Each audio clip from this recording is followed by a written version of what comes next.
right, we'll conclude this portion of day 2 of the Pac-12 football media days with the University of Colorado.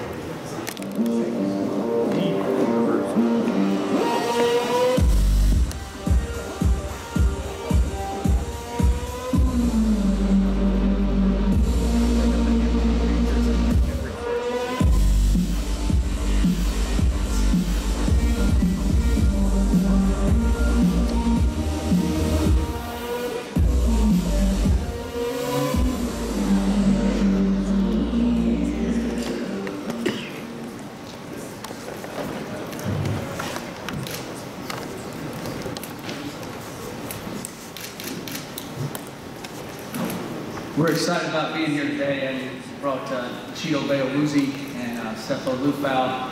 They really represent our program. They've started since they were freshmen, and now they're seniors. It's fun to watch young men grow up, and we've done it kind of the old-fashioned way. Our guys have rolled their sleeves up and worked hard, and look forward to watching these guys play this year and kind of get the fruit of their labor, so to speak. So I'll take any questions at this time. Go ahead and gather around Coach here and give the student athletes at the back of the room.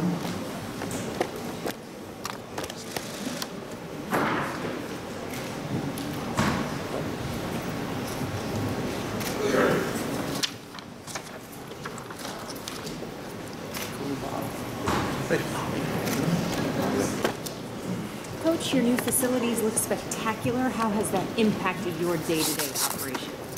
Our new facilities are phenomenal. They're transformational for our program. It's day to day, it's just giving our guys a lot of pride, a great atmosphere to work out in.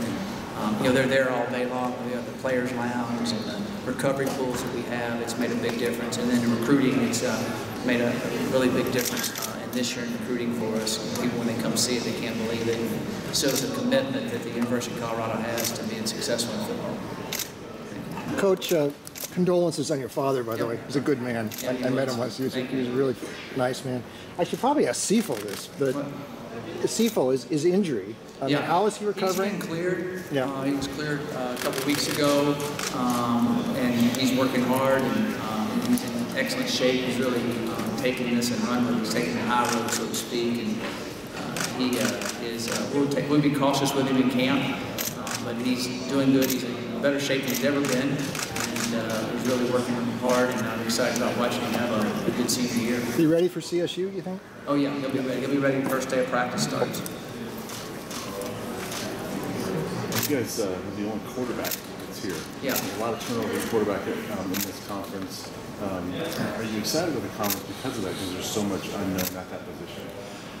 Yeah, it was interesting. We didn't bring the only quarterback here. I think one year there might have been a million quarterbacks here. One year it seemed like there was everywhere you turn there was a quarterback. Yes, Sepho coming back is big for us. He's broke 75 records. Our team has kind of caught up with Sepho, so I'm excited about seeing him perform this year and lead our team. He's a 3-time captain. That's only happened twice in the history of the school, so I think that shows his leadership ability and how much the guys believe in him. So, and then as far as the season, you always want to have an experienced quarterback if you can. You feel like you can handle the pressure and do it and feel like you can. It's kind of good that you're not walking out there against a lot of senior quarterbacks this year as much in the past.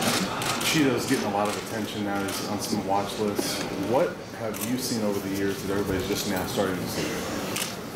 Cheeto is an excellent player. The thing that Cheeto does so well is he can play all 3 spots at a high level. And so I think he's one of the best defensive backs in the Pac-12 or in the country. I'm a little bit biased, of course, because I coach him, but I'm even more biased because I remember seeing him as a 9th grader. And I've known him since he was in 9th grade. It's amazing. I've seen him from 15 to now 21. And seeing the change in him and how he's grown. I'm really excited about watching him play this year. He graduates in December, and it'll be all for going. Coach, the CSU series, I know there was some talk about going home and home with that, but you're still in Denver this year. What's the status of that, and do you like the game being played in Denver? I don't know the status of all the situation. I know we're not playing now after a couple more years for a little while. We've got Air Force coming on and some other things, but the CSU game's a lot of fun to play in Bronco Stadium. You know, you're playing in the Super Bowl champion stadium. Our kids love that. I'm pretty sure their kids do too. It's a neat atmosphere, and then you know, being a big rival game, opening game of the year, puts a little bit more hype on it, a little bit more to it. So it's a fun opener. Coach, is there anything that you can pinpoint that's going to be improved upon from last season? Yeah, I definitely think that we'll be a better red zone football team. Our offensive line is better. We got good running backs. Seth will be healthy. I think we got some guys who can catch the ball in the end zone. We got a really good tight end. So I think us getting into the end zone more this year is important for us. Last year we moved the ball but didn't quite finish the things like we wanted. And a few injuries here and there would be my excuse, but I feel like we have a lot of depth to be able to take care of that this year. So, and I feel good about us being able to do that. Mike, can you talk about the seniors taking ownership of this team a little bit? Yeah, you know, we have the most, according to David Platty, we have one of the top junior-senior classes in numbers in the history of the school, which shows a lot about our young men who stayed and worked hard. They have a lot of them played. We have a lot of returning starters. We have a lot of backups that play significant plays. And I really like this team and the fact that you know, they are self-starters. They control themselves. They push themselves. They inspire them. I don't have to say a whole lot. The culture's there and built in. That they understand what it takes. And they, for example, they understand what it takes on July 15th. I called them this morning. They're working hard. July 15th matters for September 15th or October 15th. So they don't have to be told that. They understand that. And the upperclassmen are leading by example and by voice, and they're doing a great job.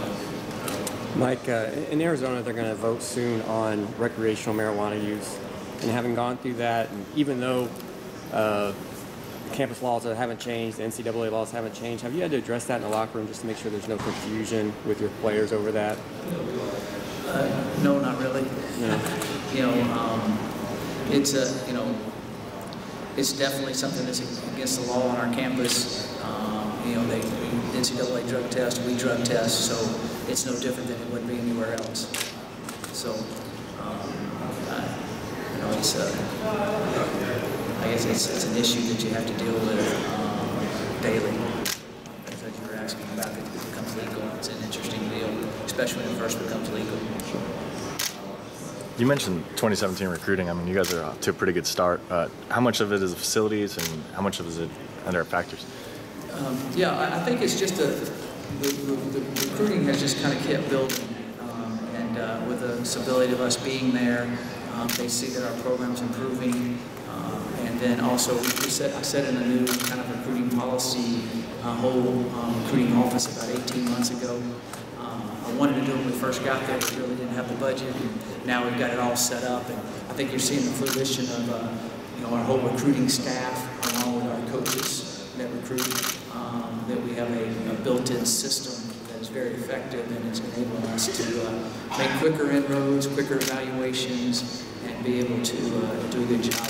And then on top of that, you add the new facilities. When they see the new facilities, they're blown away. So it's kind of the icing on top of the cake that kind of solidifies it. So I'm excited about where we're headed in that area. What specifically did you change in that new policy? Or?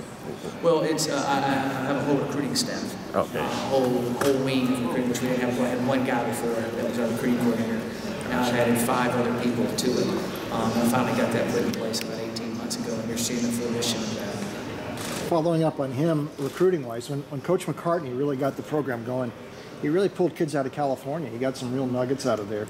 Can you get this program elevated recruiting locally, or do you have to go out to places like California, Las Vegas, Arizona? Right. We definitely can sustain the program. The majority of our football team comes from California. You know, being in the Pac-12, and we recruit Colorado hard, but it's just not as populated. And then you recruit Arizona, and we're getting guys out of Texas. So I'm excited about the inroads we're making there. But I think the majority of our football players, you know, at least 40–50% will be from California. Coach, I'm not sure if you heard the story that came out 2 days ago about the comments made by the chancellor of the university. Mm-hmm. Can you please address those comments? Yeah, I've talked to quite a few of our players. Not one of them has ever heard that or used that or anything. I think it was something that happened about 10 years ago, the way I understand it. and the diversity on our campus and within our athletic program is very important to us.